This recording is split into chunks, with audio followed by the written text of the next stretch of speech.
Hvaljen Isus i Marija, mir vam i dobro svima i dobrodošli u novi video Pitaj svećenika Ask for a Priest. U ovom videu govorit ćemo o sakramentu kršćanske ženidbe, odnosno o braku. Ostanite sa mnom. Dragi gledatelji, mnogi od vas ste mi postavili pitanje na ovu temu, a neka od tih pitanja su: jako volim svog supruga, međutim nakon 10 godina braka on se promijenio, kao da više nije ista osoba. Ne želim se razvesti, ali ne mogu više ovako. Što mi je činiti? Moja supruga se promijenila otkako smo u braku.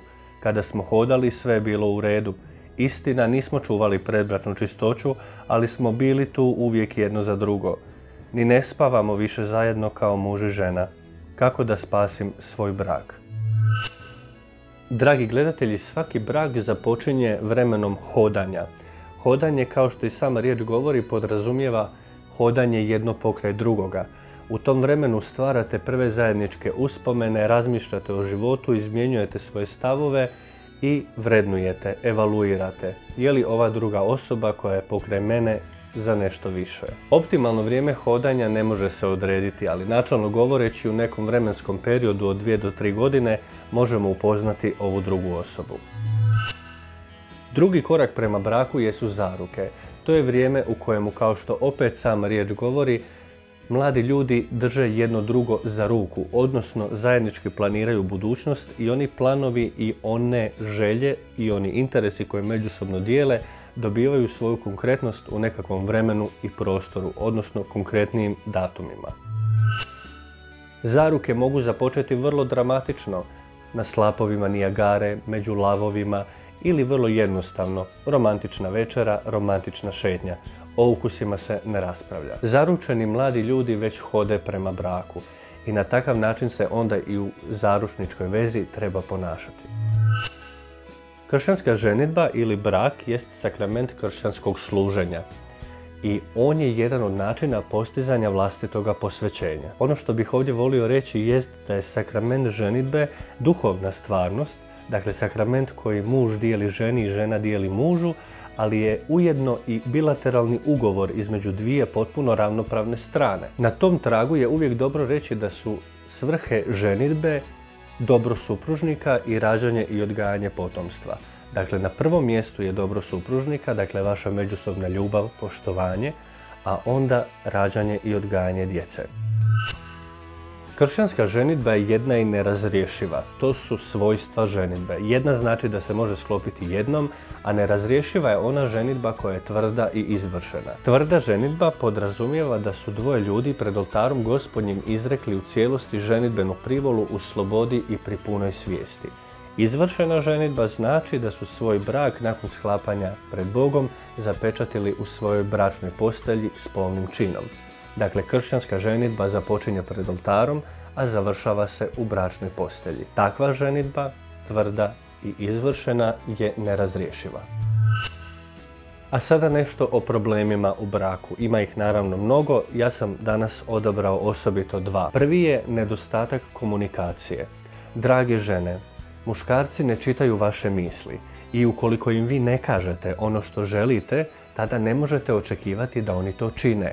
Jako je važno jasno i nedvosmisleno reći ono što želite. Muževi, žene također ne čitaju misli. Zato je jako važno ne ponašati se poput ribice i šutjeti cijelo vrijeme, nego isto tako jasno i nedvosmisleno artikulirati ono što ti je na srcu. Jednostavnim riječima, ali jasno i nedvosmisleno. Drugi problem koji bih ovdje istaknuo jest rečenica on ili ona će se promijeniti. Dobro zapamtite, to se nikada neće dogoditi. Odrasli ljudi se ne mijenjaju. Odrasle ljude mijenja jedino dragi Bog onda kada i kako to odluči. Ući u brak sa stavom on ili ona će se promijeniti je potpuno krivi pristup braku.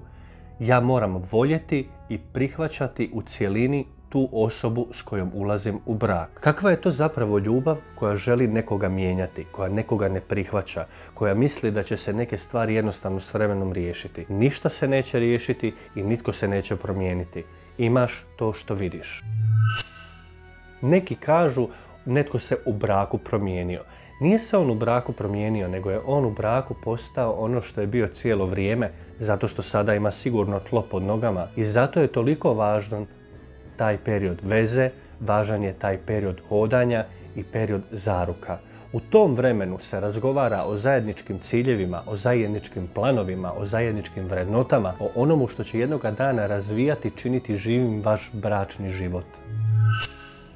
U nekim slučajevima se dogodi dijete između dvije osobe koje se uopće ne vole i ne žele provesti cijeli svoj život zajedno. Međutim, oni se ipak odluče na kršćansku ženidbu jer što će selo reći? To nije ispravan razlog za stupanje u brak. Pozivam, dragi brate, draga sestro, svakoga od vas na življenje predbračne čistoće. Življenje predbračne čistoće može priskrbiti svakomu od vas toliku količinu milosti za cijeli brak. Mnoge probleme ćete riješiti u periodu veze i u vremenu zaručništva, zato što ćete u tom vremenu imati vremena razgovarati, dijeliti svoje stavove, moliti zajedno i na takav način dati čvrste temelje svomu braku. Supružnici, razgovarajte o svemu i uvijek. Morate biti uvijek iskreni. Svaki muž i svaka žena onomu drugomu mora biti i najbolji prijatelj. Zato je jako važna iskrenost i otvorenost. Jer jednom prešutiš jednu malu stvar, pa drugi put drugu malu stvar i onda na kraju krajeva imaš toliko malih stvari da ih se više ne možeš riješiti i zapetljaš se u svojim lažima. Zato je jako važno biti iskren. Bračni par koji moli zajedno, mladić i djevojka ili zaručnik i zaručnica koji mole zajedno, ostaju zajedno. Još jedna stvar koju bih želio preporučiti jest provodite kvalitetno vrijeme zajedno. Kvalitetno vrijeme zajedno nije ono sa smartfonom u rukama, nego ono bez pametnog telefona u rukama. Zato dijelite zajedno uspomene, stvarajte nove stvari u životu i na takav način će vaš brak uvijek dobivati jednu novu dimenziju.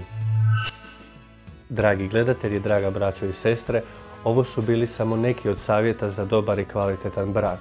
Tema je široka, može se mnogo o tomu govoriti, međutim moramo ostaviti nešto materijala i za neki od sljedećih videa. Naravno, ukoliko vi budete imali još kakvih pitanja o braku, uvijek možete postaviti svoje pitanje na Instagram profilu askfrapriest, odnosno Pitaj svećenika. Molitvenu praksu koju ću u ovom videu preporučiti jest devetnica Svetoj Riti iz Kaše. Sveta Rita iz Kaše zaštitnica je nemogućih slučajeva, ali je zaštitnica i brakova, odnosno ženidbenih vezova.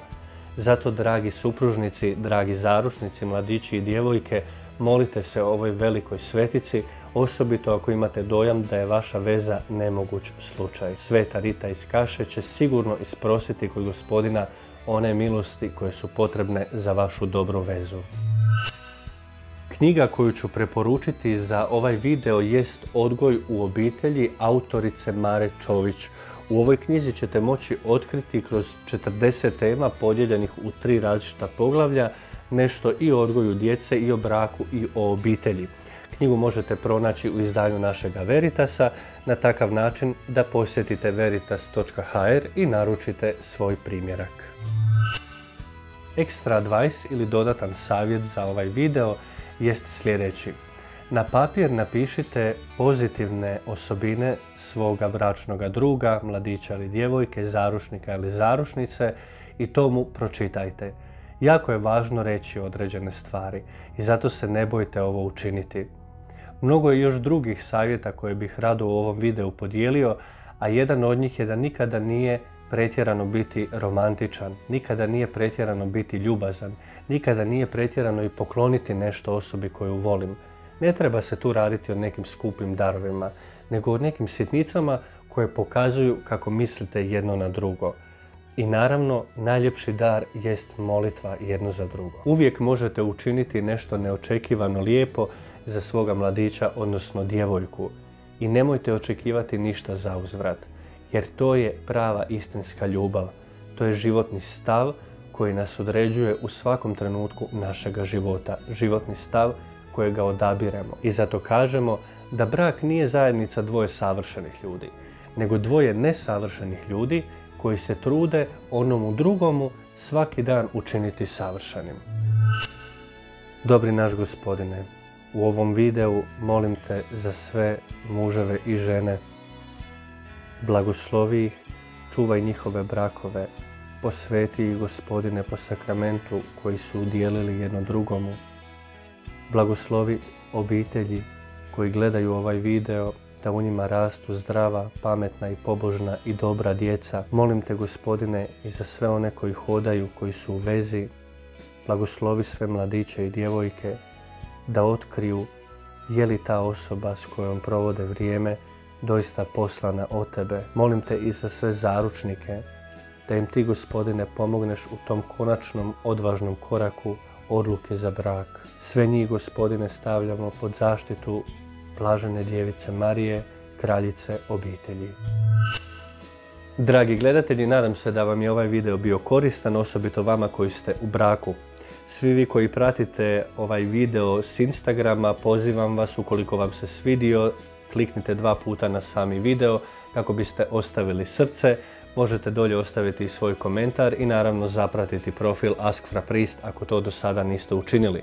Također sve svoje sugestije, prijedloge ili eventualna pitanja naravno možete poslati u direct message, odnosno izravnoj poruci na spomenutom profilu.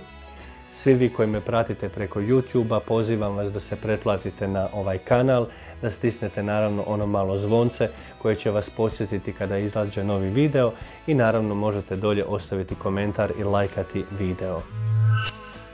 Na sve vas i u ovom videu kao i u svakom drugom zazivam Božji blagoslov. Gospodin s vama. Blagoslovio vas svemogući i dobri Bog, Otac i Sin i Duh Sveti. Ostanite updateani i ostanite u miru.